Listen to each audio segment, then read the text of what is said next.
जिन्हें शक हो वो करे और खुदाओं की तलाश, हम तो इंसान को दुनिया का खुदा कहते हैं। मिटा दे अपनी हस्ती को अगर कुछ मर्तबा चाहे कि दाना खाक में मिलकर गुले गुलजार होता है। तुम गलत दिशा में जा रहे हो नरेंद्र, कल पछताओगे कि दाना खाक में मिलकर गुले गुलजार होता है। तुम गलत दिशा में जा रहे हो नरेंद्र, कल पछताओगे।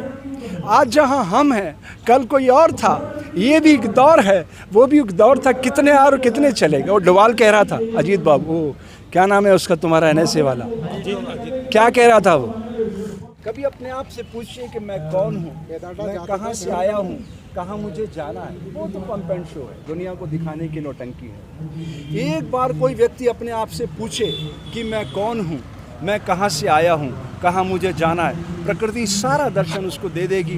प्रकृति ने हर जीव को, हर बालक को, हर मनुष्य को एक नए उद्देश्य के साथ प्रकट किया है। मैं विश्वास से कह सकता हूँ, अगर हम सब मिलकर भारत की धरती से बच्चों को, छोटे बच्चों को शरीर, प्राण और विचार के मध्य संतुलन बनाना सिखाएं, तो मैं दावे से कह सकता हूं हर बच्चा सुप्त विवेकानंद को जगाकर बिल गेट्स बनेगा और दुनिया को खुशहाल बनाएगा। मैंने बिल गेट्स को कोट किया है। बिल गेट्स कौन है जानते हैं आप?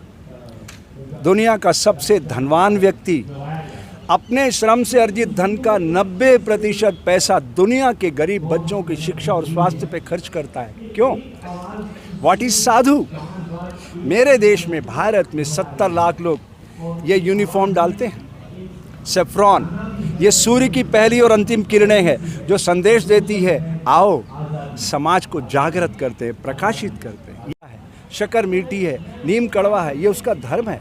हमारी सामाजिक व्यवस्था में सैनिक, राष्ट्र की सुरक्षा, व्यवसायी उद्योग की उन्नति, शिक्षक समाज का निर्माण, साधु समाज की सोई हुई चेतना को जागृत करना, अगर ऐसा हो सके तो भारत की धरती से सारी दुनिया को खुशहाल बनाने का अभियान शुरू किया जा सकता है।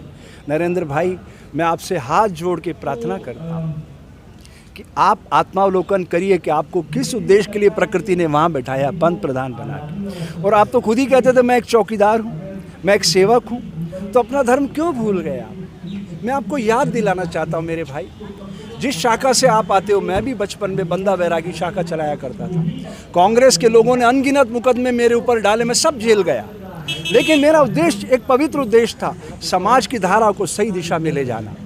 आज भी मेरा वही उद्देश्य है, लेकिन आप अपने उद्देश्य से भटक गए। प्रकृति ने आपको मौका दे दिया, उस मौके को आप गलत दिशा में मत ले जाओ। नरेंद्र भाई, मैं आपसे प्रार्थना करता हूँ, जो शाहीन बाग में हमारी बेटियाँ, हमारी माताएं, हमारी बहनें बैठी है, जाओ उनके पैर धो और उनके पैरों का धो करके पानी पियो, प्रायश्चित करो।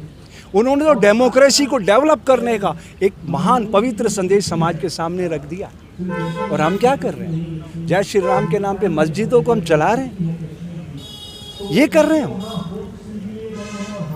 अगर हम ये करेंगे तो फिर हमारे ऋषियों को वो महान संदेश किधर जाएगा? सर्वे भवन्तु सुखिनः। मेरे राम जी तो पशु पक्षियों को भी न्याय देते थे।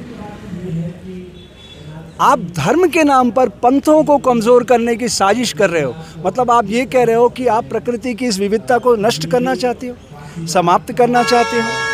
प्रकृति ने चींटी से हाथी तक क्यों बनाया है? कभी सोचो तो सही आप। एक चींटी अपने वजन से 20 गुना बल धारण करके दौड़ लगाती। मछली जल की धारा के विपरीत आसमान की ऊंचाई नाप देती। कछुआ सारे अंगों को सिकोड़ लेता। शेषनाग 3 लपेट मार के खड़ा हो जाता। मामा तो पूरा ही खड़ा हो जाता। तो प्रकृति की इस विविधता को आप नष्ट करना चाहते हो। इस सामाजिक व्यवस्था में कितनी खूबसूरती है। कोई अजान लगाता है, कोई रामायण पढ़ता है, कोई चर्च में प्रेयर करता है, कोई गुरुद्वारे में शब्द की वाणी का ज्ञान यही तो भारत की खूबसूरती है, डाइवर्सिटी में यूनिटी। आप उसे नष्ट करना चाहते हैं, ऐसा मत करिए। इतिहास आपको कूड़ेदान में फेंक देगा नरेंद्र भाई। आज आप हैं, मैं हूँ, 10 साल बाद ना आप हैं ना मैं हूँ, लिख लीजिए आप। अपन दोनों इस धरती पे रहने वाले नहीं है दोस्त। नरेंद्र बाबू, लिख लीजिए आप। लेकिन ये कायनात रहेगी। ये पंच महाभूत हजारों साल पहले भी थे जब हम बैलगाड़ी पे चल रहे थे, और आज ड्रोन पे उड़ रहा है आदमी। अब तो बच्चे अपनी बॉडी पे वो सब सिस्टम लगा के उड़ने लगे हैं। और आप कहाँ भारत को ले जा रहे हो यार? बच्चे सड़कों पे देखो शिक्षा के लिए आंदोलनरत है। मैं जंतर मंतर पे खड़ा हूँ। मेरा सपना था कि आप लोग एक दिन सत्ता में आओ। आप लोग आ गए, लेकिन इसके लिए तो हमने सपना नहीं देखा था, इसके लिए तो हमने अनगिनत झूठे मुकदमे सहन नहीं किए, इसलिए हमने अपनी बर्बादी नहीं सहन करी। हम भी पाकिस्तान से आए थे देश विभाजन के समय। मेरे पूर्वजों को 5 किले ज़मीन मिली थी गुड़गांव में, उन्होंने नहीं ली, उनके सारे भाई गदर में मारे गए थे। मैं नहीं चाहता कि और किसी घर में ऐसा गदर हो। प्लीज़ आप मेरी भावना समझिए नरेंद्र भाई, आपने कोई बलिदान नहीं दिया देश के लिए, आपके घर से कोई मरा नहीं है। जिनके घरों में लाशें बिछती है ना, वो उस दर्द को जानते हैं। तो इस दर्द को समझिए नरेंद्र बाबू, इसमें आपका, मेरा, समाज का, देश का, मानवता का हित निहित है। आप भूल गए अपने धर्म को। राजनीति में शुचिता लाने के लिए मैं यहाँ खड़ा हूँ। मेरे को फेसबुक पे लोग बहुत गालियाँ देते हैं, सारे साधु लोग मेरे से बहुत लड़ रहे हैं कि तुम देश के गद्दार हो गए हो, मुसलमानों के साथ खड़े हो। मैं आपसे पूछना चाहता हूँ, आप कौन जाति के हो नरेंद्र भाई? अगर मैं ये कहूँ हिंदू मुस्लिम सिख ईसाई समझो अपनी शान को, मजहब की दीवारों में मत बांटो हिंदुस्तान को, तो मैं ठीक कर रहा हूँ? मैं देश को बांट रहा हूँ। आप समझ रहे हो मेरी बात नरेंद्र बाबू? समझ रहे हो ना? ना मैं हिंदू बनूँ ना तुम मुसलमान बनो, मैं भी इंसान बनूँ तुम भी इंसान बनो। यही सपना लेके आए थे ना आप, उस सपने को आकार दो ना। अभी कुछ नहीं बिगड़ा, 2024 में चुनाव है, 48 घंटे में रोज नाम तो बंद हो जाता है। पुलिस आपकी है, ये सारा देश आपका, सारा देश आपसे प्यार करता है। क्यों नफरत के बीज बो रहे हो आप? मैं अंत में इतना कहना चाहता हूँ मेरे दोस्त नरेंद्र बाबू, प्रकृति सदैव हिंसा का फल दुख, दया का फल आनंद बरसाती रहती है। इसके खिलाफ मैं जानता हूँ ये देश आपका कुछ नहीं बिगाड़ सकता, क्योंकि आपके पास 303 लोग हैं। लेकिन उस कायनात की शक्ति को आप जानते हैं ना। आपको तो अच्छे से पता है अटल जी की मौत कैसे हुई। बोल दूँ मीडिया पर, लाल टपकती रही, अंत में 2 दिनों तक आपने एम्स में छुपाए रखा उनकी मौत को, मालूम है ना? ऐसी मौत मरना चाहते हो क्या आप? अरे अच्छे इंसान बन के मरना, दुनिया रोए, हंसते हंसते जाइएगा। कबीरा जब हम पैदा हुए जग हंसे हम रोए, ऐसी करनी कर चलो हम हंसे जग रोए। ऐसे मरोगे लाल टपकाते टपकाते, आपको अच्छा नहीं लगेगा। ये राम मंदिर का सपने की स्क्रिप्ट किसने लिखी थी? अटल जी ने। उसके निदेशक कौन थे? आडवाणी जी। और आप उसके मार्केटिंग हेड थे, याद है ना?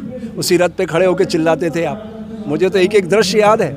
मुझे वो भी याद है 25 जून 1975 की रात, दरमियानी रात, जब कलेक्टर ने मुझे बुलाया था और आप आदिपुर भाग गए थे। मुझे एक एक दृश्य याद है नरेंद्र बाबू, मैं भूला नहीं हूँ। इसलिए आपको याद दिलाना चाहता हूँ दोस्त, ये समय फिर नहीं आएगा। जिन्हें शक हो वो करे और खुदाओं की तलाश, हम तो इंसान को दुनिया का खुदा कहते हैं। मिटा दे अपनी हस्ती को, अगर कुछ मर्तबा चाहे कि दाना खाक में मिलकर गुले गुलजार होता है। तुम गलत दिशा में जा रहे हो नरेंद्र, कल पछताओगे। आज जहां हम हैं कल कोई और था, ये भी एक दौर है, वो भी एक दौर था। कितने आ और कितने चलेगा? वो डोवाल कह रहा था, अजीत बाबू, वो क्या नाम है उसका तुम्हारा NSA वाला, क्या कह रहा था वो? इतिहास लिख रहे हो आप, ये और इतिहास शक्ति से लिखा जाता है। आप भूल रहे हो नरेंद्र बाबू। ये आंसू देख रहे हो ना, अहिंसा और सत्य के आंसू है। महात्मा गांधी, तुम्हारे जैसे लाखों करोड़ों नरेंद्र खड़े हो जाए ना एक पलड़े पे, महात्मा गांधी के समक्ष एक तिनका भी नहीं है। पता है क्यों? अहिंसा और सत्य को उन्होंने अपने जीवन में उतार लिया था। कितना भी अपमान किया, वो बैरिस्टर थे। तुम कितने पढ़े लिखे हो तुम्हें अच्छी तरह से पता है। वो बैरिस्टर थे, सारे कपड़े उतार कर तन पे लंगोटी लगाई और निकल पड़े देश के लिए। आज अगर इस तरह दंगे हो रहे होते ना, तो मैदान में आ जाते और खड़े हो जाते सामने। वो एक शख्स था जो भारत में खड़ा होकर मुसलमानों की पैरवी कर सकता था और पाकिस्तान में खड़ा होकर हिंदुओं की पैरवी कर सकता, इसलिए महात्मा गांधी कहलाया। आप नहीं बन सकते इतिहास पुरुष, कूड़ेदान में फेंक दिए जाओगे। इसलिए अपनी शक्ति को पहचानो दोस्त, आज नहीं तो कल। इस समय आपका इंतज़ार कर रहा है, अभी भी आत्मावलोकन का समय है। जय हिंद, जय भारत। खबरों में बने रहने के लिए फोरम 4 को सब्सक्राइब करें और नोटिफिकेशन पाने के लिए बेल आइकन दबाएं।